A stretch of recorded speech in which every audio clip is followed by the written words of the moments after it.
The gift of rust.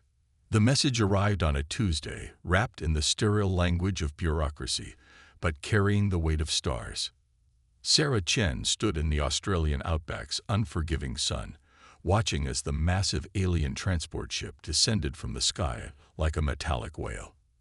The ship's hull gleamed with an iridescent sheen that didn't belong on Earth, carrying its cargo of decommissioned Confederation warships.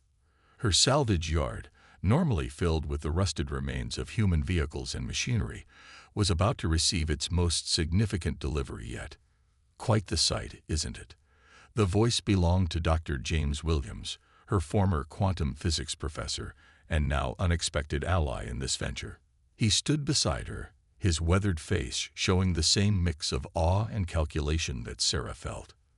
"They really think we're just going to use these for scrap metal," Sarah said, not bothering to hide the amusement in her voice. The transport ship's belly opened, revealing the skeletal forms of 3 massive warships. Each one was easily the size of an aircraft carrier, their strange geometries suggesting capabilities far beyond human understanding, or so the Confederation believed. The Confederation's representative, a tall, silvery being called Administrative Officer Nexus, emerged from a smaller shuttle. Their crystalline eyes regarded Sarah with what she had learned to recognize as barely concealed disdain. "Director Chen," Nexus said, their translator converting alien speech patterns into crisp English. "The Confederation is pleased to contribute to Earth's technological development through this generous donation of obsolete materials." Sarah maintained her carefully crafted expression of grateful incomprehension. "We're honored to accept this gift. Our facility will ensure these vessels are properly recycled." Nexus's eyes flickered with satisfaction. "The vessels have been thoroughly decommissioned according to Confederation protocols. Their quantum cores are dormant, weapons systems disabled, and AI matrices wiped. They are, as you humans would say, dead in the water." "Of course," Sarah nodded, playing her role perfectly. "We'll probably use most of the metal for building agricultural equipment. Maybe turn one of the smaller sections into a tourist attraction." The lie came easily because it was exactly what the Confederation expected to hear. They saw humans as clever pets at best, capable of basic technological understanding but centuries away from grasping the principles behind their advanced technology.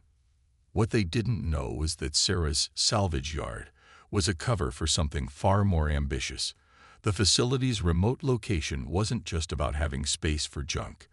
It housed one of Earth's most advanced research centers, buried deep underground. As Nexus droned on about proper disposal protocols, Sarah's mind was already racing with possibilities. She had spotted at least 3 quantum field generators that appeared intact, despite the Confederation's decommissioning.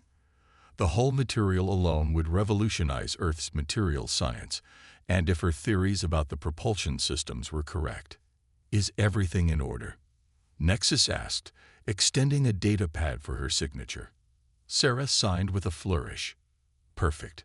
We'll take good care of these old ships." After Nexus departed, Dr. Williams turned to Sarah with a gleam in his eye. "They didn't even bother with a proper security sweep of the facility. Arrogance makes for poor protocol." Sarah allowed herself a small smile. "Get the team ready. I want full quantum readings as soon as night falls. And James," she turned to her old mentor, "let's prove them wrong about what humans can do." That night, as the stars emerged in the clear desert sky, Sarah stood in her underground command center, surrounded by screens showing scanner data from the decommissioned ships. The quantum cores weren't dead. They were dormant, waiting for someone clever enough to wake them. "Look at these readings," Dr. Raj Patel, their AI specialist, said excitedly. "The Confederation didn't wipe the AI matrices. They just put them in a deep sleep state. It's like they never considered we might be able to access the base code." Sarah studied the complex data streams flowing across her screens. The Confederation had made the classic mistake of assuming technological progress was linear. They looked at Earth's current level of technology and calculated how long it would take to reach their level by following the same path they had taken. But humans had a habit of finding shortcuts, of making unexpected leaps. Where the Confederation saw junk, Sarah saw possibility. Where they saw primitive humans, she saw an opportunity to prove them wrong. Begin full spectrum analysis, she ordered. I want every system mapped, every piece of technology documented. We're not just going to understand these ships, we're going to improve them. As her team worked through the night, Sarah thought about the Confederation's dismissive attitude. They had given Earth their cast-offs, their garbage, thinking it would take centuries for humans to comprehend even the basics of their technology.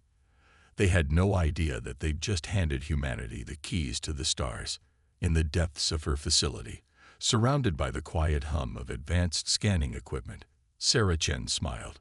The Confederation thought they were being generous by giving their trash to primitive humans.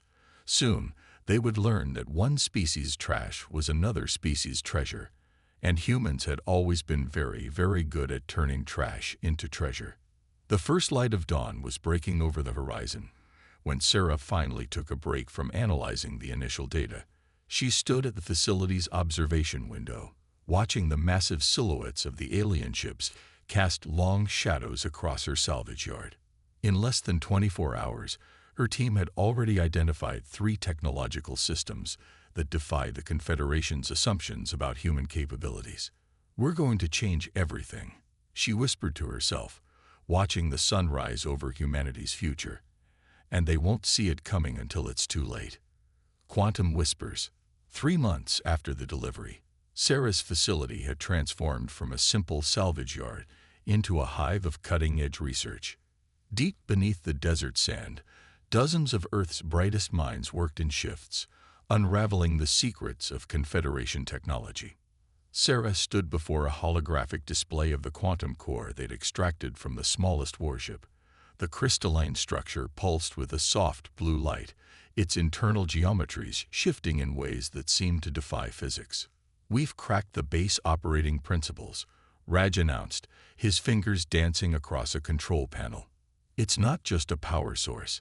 It's a quantum computer orders of magnitude more advanced than anything we've conceived. Dr. Williams nodded, his eyes reflecting the core's ethereal glow. The Confederation builds these things like architecture, rigid, predetermined pathways for quantum information. But look what happens when we introduce chaos. He adjusted a setting, and the core's light shifted to purple. The geometric patterns became fluid, organic, following mathematical principles that no Confederation engineer would have considered. They think in straight lines, Sarah said, watching the display. But quantum mechanics isn't about straight lines. It's about probability, uncertainty, the weird and wonderful ways particles can behave when you stop trying to force them into predetermined paths. A warning light flashed on one of the monitoring stations. Junior Administrative Officer Vex of the Confederation was making another surprise inspection. These visits had become more frequent lately, though the young alien tried to mask their concern behind bureaucratic procedure. Places, everyone, Sarah called out. Her team quickly activated their camouflage protocols. Holographic projectors made the underground facility appear to be simple storage space, while the quantum core was hidden behind fields designed to mask its energy signature. Sarah rode the elevator up to the surface, composing her features into the slightly overwhelmed expression the Confederation expected from a primitive human dealing with their cast-off technology. Officer Vex, she greeted the alien as they emerged from their shuttle. Another inspection so soon. Vex's crystalline eyes narrowed slightly.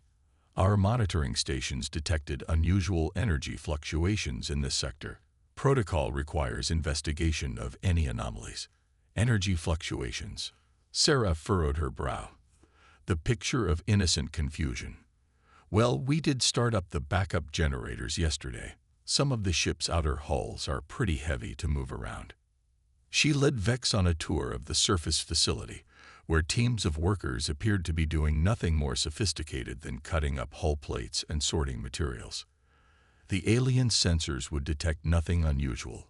Her team had spent weeks developing shielding technology specifically designed to fool Confederation scanning equipment. And what is the purpose of this structure? Vex asked, indicating a new building near the main entrance. Oh, that. Sarah smiled. We're turning it into a museum. Kids love space stuff, you know. We've got one of the smaller cargo bays set up like a simulation of your ship's bridge. The children pretend they're flying through space. Vex made a sound that might have been amusement or derision. How quaint. Though I must remind you that any attempt to replicate Confederation technology would be a severe violation of protocol. Replicate? Sarah laughed. Officer Vex, we can barely understand how these ships stayed in one piece, let alone how they worked. We're just trying to make the best use of the materials you've so generously provided. After Vex departed, Sarah returned to the underground facility, her pleasant facade falling away. They're getting suspicious, she announced to her team. We need to accelerate the timeline. We've made a breakthrough with the AI matrices, Raj said, pulling up new data on the main screen. The Confederation's attempt to wipe them didn't actually delete anything. It just fragmented the data. We're reconstructing it, but with improvements. Dr. Williams pointed to a series of equations floating in the holographic display. The real question is whether we can integrate our changes without triggering any hidden fail-safes. The Confederation may be arrogant, but they're not stupid. Sarah studied the equations, her mind already seeing patterns, possibilities, connections that the Confederation's rigid thinking would never allow. We're not trying to restore their eye, she said slowly. We're creating something new, something that combines their quantum processing power with human creativity. An alert flashed across one of the secondary screens. Another ship was arriving. But this wasn't a Confederation vessel. The energy signature was all wrong, and it was moving erratically, like it was damaged. Getting a distress signal, one of the technicians called out. It's from something called a Vorkath ship. They're under attack. Sarah's team watched as a battle unfolded in high orbit. A sleek Confederation patrol ship was pursuing the damaged vessel, weapons firing. The Vorkath ship's shields were failing, its hull breached in multiple places. They're going to crash, Raj said quietly. Trajectory puts them here, almost exactly here. Sarah made a quick decision. Activate the quantum core. Full power. What? But the shielding isn't ready. The Confederation will detect. They're about to have bigger problems than some unusual energy readings, Sarah said, her fingers flying across the control panel. We're about to get our first look at how the Confederation handles real combat.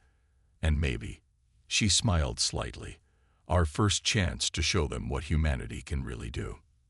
Sarah discovers that the alien ships contain functioning quantum cores. She assembles a secret team of experts, including her mentor Dr. James Williams and AI specialist Raj Patel, to understand the technology. Meanwhile, the Confederation's junior oversight officer begins noticing unusual energy signatures. Breaking protocol. The Vorkath ship screamed through Earth's atmosphere, trailing plasma and debris. Sarah's team watched as their sensors tracked its descent, calculating the impact point with brutal precision. 3 minutes to impact, Raj announced. The Confederation ship is holding position in high orbit. Sarah's fingers flew across the control panel, activating systems that officially shouldn't exist. Deploy the quantum net, wide dispersal pattern. Sarah, Dr. Williams warned, if we use that technology. If we don't, those beings die. She cut him off. Humanity's first contact with a non-Confederation species can't be watching them crash and burn because we were afraid of breaking some rules. The quantum net, reverse-engineered from the warship's containment fields, sprang to life. Invisible to conventional sensors, it spread across the sky like a spider's web made of probability and light. The Vorkath ship hit it at near-terminal velocity. Physics bent. Space curved. The ship's kinetic energy dispersed across quantum fields, bleeding away in a spectacular display of blue-white light that lit up the desert night. It worked, Raj breathed, watching the ship's descent slow to a controllable speed. We actually caught them. Sarah was already moving. Get the medical team ready. We don't know what kind of beings we're dealing with, but they're going to need help. And someone get me a translation matrix. We stripped 3 of them from the decommissioned ships. They have to work on non-Confederation languages. The Vorkaf ship settled onto the desert floor with a grace that belied its damaged state. Steam rose from its hull, and great rents in its armor revealed sophisticated technology that looked nothing like Confederation design. "Confederation patrol ship is hailing us," a technician called out. "Ignore it," Sarah ordered. "They can explain themselves in person." The Vorkaf ship's main hatch opened with a hiss of escaping atmosphere. 3 figures emerged, tall, sleek beings with iridescent scales and 4 arms each. They moved with a fluid grace despite obvious injuries. Sarah approached them, translation matrix humming. "You're safe," she said, the device converting her words into a series of musical tones. "We have medical facilities." The tallest Vorkaf stepped forward, eyes gleaming with intelligence and surprise. "You caught us," they said through the translator. "Impossible technology." "You are human." Sarah Chen, she introduced herself. "And technically, what we just did was very illegal." A shadow fell over them as the Confederation patrol ship descended. Officer Vex emerged, accompanied by armed guards, their crystalline forms rigid with authority. "This is a violation of multiple protocols," Vex announced. "These criminals, these refugees," Sarah interrupted, "were running for their lives. Want to explain why?" The Vorkaf leader drew themselves up. "We are scientists. We discovered something in deep space, something the Confederation wished to keep secret. When we refused to abandon our research, we were declared criminals." "The Vorkaf are a dangerous species," Vex stated. "Their technology, their ideas, they do not conform to Confederation standards." Sarah laughed, like catching a falling spaceship with a quantum net. "Those kinds of non-conforming ideas." Vex's crystalline form vibrated with shock. That technology is beyond your capability. You cannot possibly." "Oh, but we can," Sarah said, her voice hardening. "For months you've watched us, so certain of our limitations that you never really saw what we were doing. Humanity doesn't follow your rules of technological progression, Officer Vex. We leap, we innovate, we see connections you miss because you're too busy following protocols." She gestured at her facility. The holographic camouflage fell away, revealing the true extent of their operation. Banks of quantum computers hummed beneath the desert. Hybrid power cores pulsed with energy. And in the main hangar, a ship was taking shape, one that combined Confederation technology with human ingenuity in ways that defied conventional understanding. "We didn't just strip these ships for parts," Dr. Williams said, coming to stand beside her. "We improved them. Your quantum cores. We made them 30% more efficient by introducing controlled chaos into the system.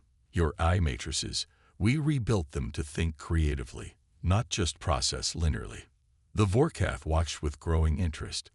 "You took their cast-offs and built something new," their leader said. "Just as we tried to do before they stopped us." Vex's guards raised their weapons, but Sarah didn't flinch. "Think carefully about what you do next," she warned. "Because humanity is stepping onto the galactic stage, whether the Confederation is ready or not. And we're bringing our non-conforming ideas with us." "You will cease all operations," Vex demanded. "This facility will be confiscated, and your memory of these events will be—" A deep thrumming cut through the air. Sarah's prototype ship rose from its hangar, hovering on fields of quantum energy that shouldn't have been possible for humans to control. Its hull gleamed with a combination of Confederation metals and Earth alloys, organic curves blending with geometric precision in a design that spoke of both worlds. "That's not going to happen," Sarah said quietly. "The Confederation gave us these ships, thinking we'd break them down for scrap. Instead, we broke down the barriers between your technology and our way of thinking. Now you have a choice. Adapt to a galaxy where humanity and the Vorkaf, and who knows how many other non-conforming species have a voice, or discover just how many more impossible things we can do. The desert night hung in silence, broken only by the quiet hum of quantum engines. Humanity's first real step into galactic politics balanced on a knife's edge, with only Sarah's determination and her team's impossible achievements standing between Earth and Confederation retribution. And Sarah Chen smiled, because she knew that humanity had already won. The Confederation just didn't know it yet. The team makes breakthrough after breakthrough, managing to reverse engineer key systems. When a hostile alien species, the Vorkath, begins raiding outer colony worlds, Sarah realizes they must act.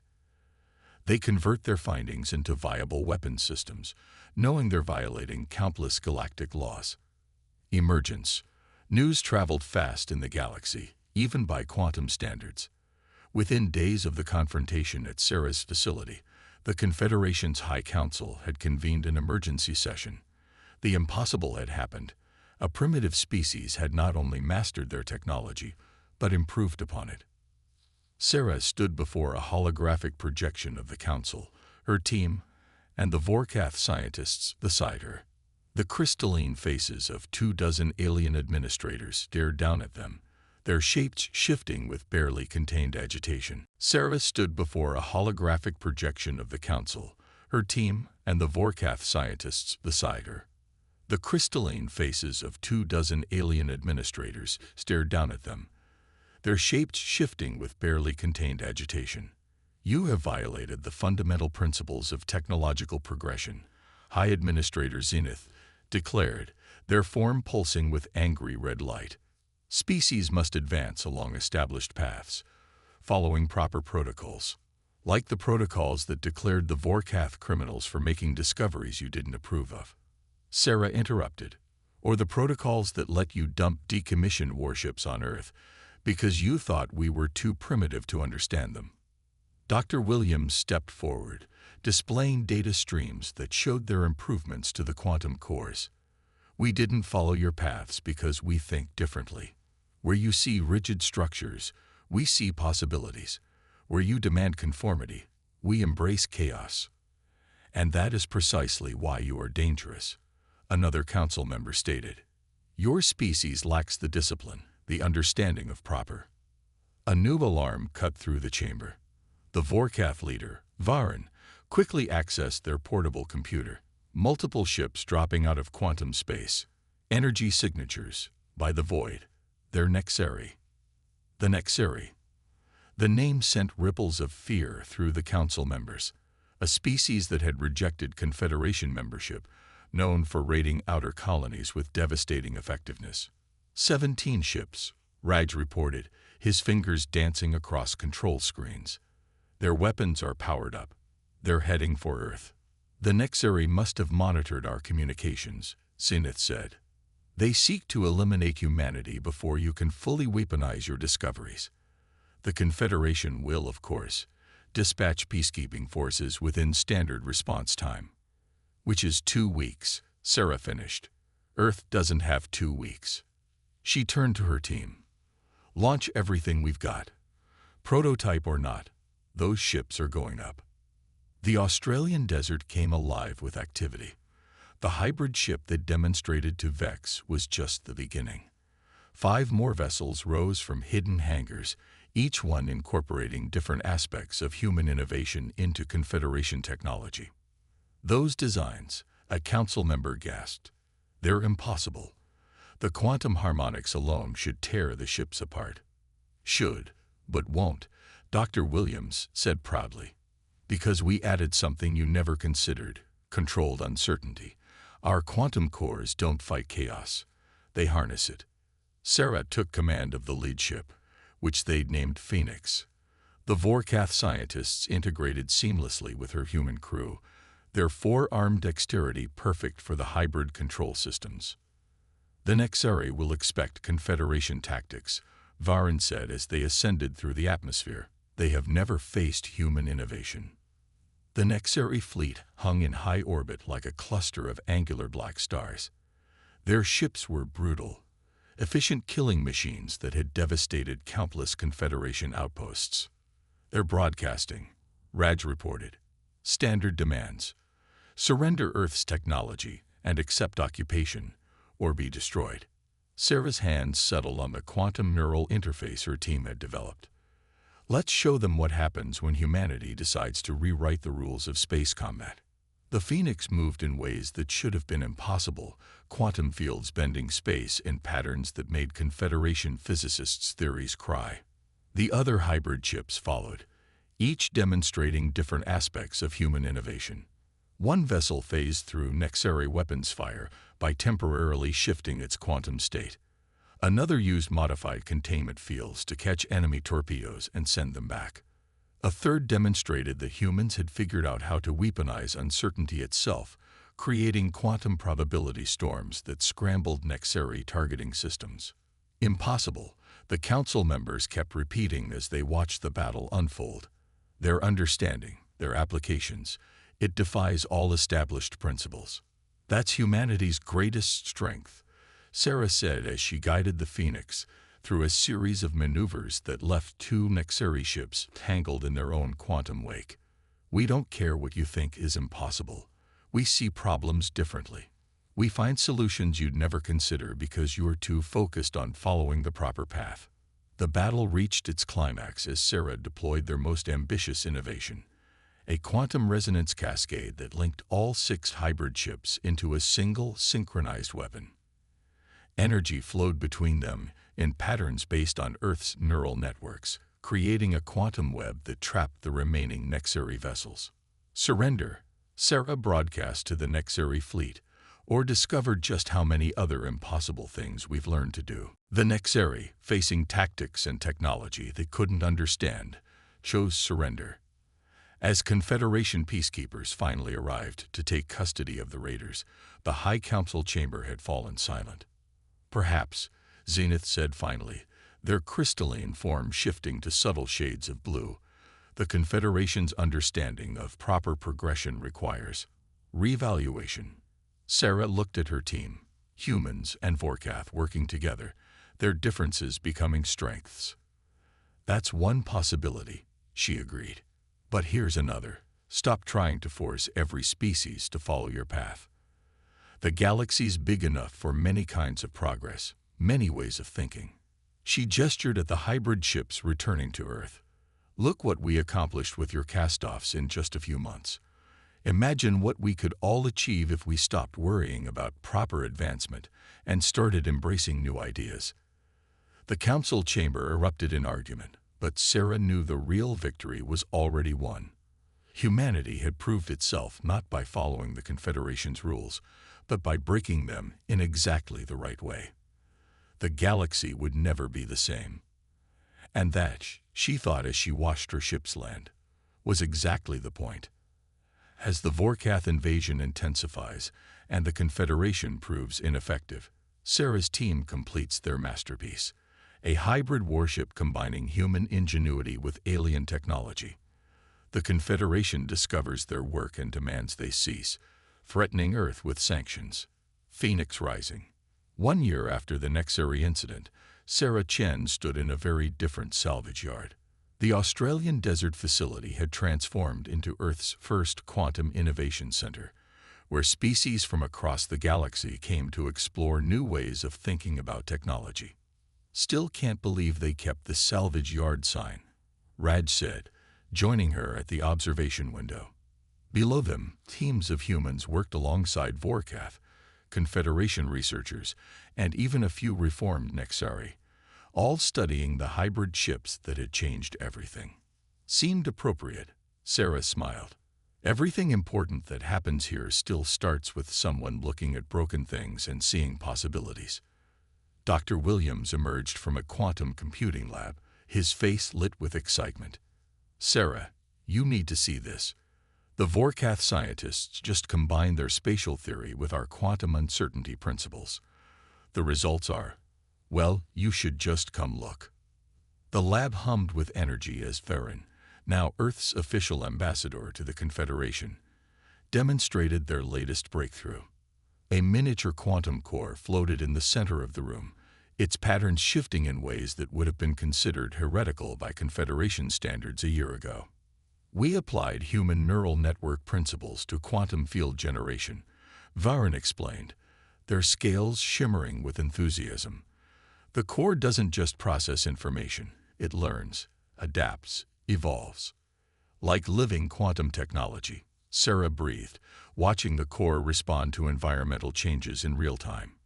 This could revolutionize everything from space travel to planetary defense. That's not even the best part, Raj added. Show her the navigation system. The holographic display expanded, showing the ship's course plotting that looked more like abstract art than traditional stellar cartography. We stopped trying to calculate precise quantum paths, Varun said. Instead, we let the ship's eye work with probability clouds, finding routes through space that technically shouldn't exist. The Confederation's chief scientists are going to hate this, Sarah grinned. I love it. Actually, a familiar crystalline voice said from the doorway. The Confederation is very interested. Former Administrative Officer Vex, now serving as the Confederation's ambassador for innovative technologies, entered the lab. Their form had changed over the past year, adopting more fluid, less rigid patterns that reflected their evolution in thinking. The Council has officially recognized that linear technological progression is only one path forward, Vex announced. They're establishing a new division dedicated to exploring alternative advancement methodologies. They want you to lead it, Sarah. Sarah raised an eyebrow. Me? The human who violated every protocol in your database. Precisely because of that, Vex's form shifted to colors of amusement. As you humans say, sometimes you need someone who thinks outside the box to build a better box. Speaking of building better things, Dr. Williams interrupted, pulling up new schematics. Wait until you see what we're doing with the Phoenix-class ships. We've incorporated that living quantum technology into their cores. They're not just ships anymore. They're more like quantum organic entities. The display showed the next generation of hybrid vessels, their designs flowing and shifting like living creatures. They incorporated aspects of every species' technology. Confederation precision, Vorkath spatial manipulation, Nexari power systems, and human innovation, all working together in ways that defied conventional understanding. The first fleet launches next month, Sarah said, watching the simulated ships dance through quantum space. Joint crews, mixed species, exploration vessels, not warships. Though after the Nexari incident, no one's eager to pick a fight with Earth anyway. Because you turned our garbage into the most advanced ships in the galaxy, Vex asked dryly. Because we showed the galaxy that progress doesn't have to follow a straight line, Sarah corrected. Look around you. Humans working with Vorkath, Confederation scientists studying Nexari power systems, everyone learning from each other. This is what happens when you stop telling people what they can't do and start asking what's possible. An alert chimed softly. The first of the new Phoenix-class ships was ready for its quantum core installation. Sarah looked at her team, human, Vorkath, Confederation, all working together, and felt a surge of pride. You know what the best part is, she said as they headed for the installation bay. This is just the beginning. Every discovery leads to new questions, new possibilities. The Confederation thought they were giving us trash, but they really gave us an opportunity to show the galaxy a new way forward. The massive bay doors opened, revealing the sleek form of the new vessel. Its hull rippled with quantum energy, the living core already reaching out to connect with its future crew. Teams of mixed species moved around it, each contributing their unique perspective to its completion. We're calling this one Possibility, Sarah said, reaching out to touch the ship's quantum reactive surface. Because that's what humanity brought to the galaxy, not just technology or innovation, but the idea that anything is possible if you're willing to think differently. The ship hummed under her hand, its quantum fields resonating with the combined knowledge and creativity of multiple species. In its gleaming surface, Sarah saw the reflection of everything they'd achieved. Not by following the rules, but by daring to break them in just the right way. And somewhere in deep space, Another piece of garbage waited to be transformed into something magnificent. Because that's what humans did best. They took the discarded, the broken, the impossible, and turned it into opportunity. The galaxy would never be the same. And that was exactly how it should be. Sarah and her team must decide whether to follow galactic law or defend humanity. They choose to fight, revealing their hybrid ship and turning the tide against the Vorkath. The Confederation must confront their prejudices about primitive species, leading to a restructuring of galactic society with humanity as equal partners.